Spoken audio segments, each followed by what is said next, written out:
the ribeye. Most consumers don't get to see a whole ribeye the way it is here.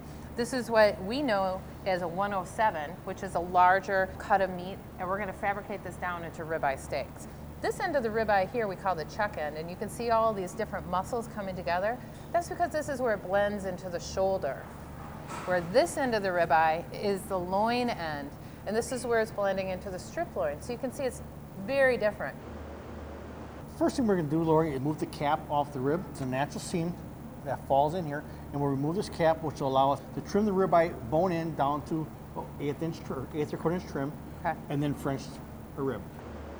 An export rib is a name for a whole rib primal that has the bones still intact and attached.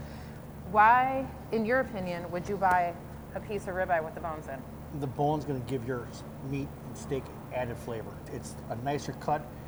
The plate presentation is much nicer with the bone in rather than the boneless. I agree, it's a showpiece. Why don't we French these? Ribeyes, to me, Mark, are one of my favorite cuts. They're flavorful, they're tender, they're robust. And ribeye is what we would traditionally call a middle meat. They're typically your most tender because they don't do much work. They're not the ones that are moving the animals around in the pastures. That's expertise in butchering right there. Look how clean that came off. Now, if Mark was to continue to take that down the entire rack, we have what we would refer to in butchery terms as a 109E, or a Frenched bone-in prime rib. We can do two things with this piece of meat. Leave it and roast it whole, or cut it into steaks and make bone-in ribeye steaks, also known as cowboy steaks. Correct. Let's make a small prime rib Okay. and some steaks. Wonderful.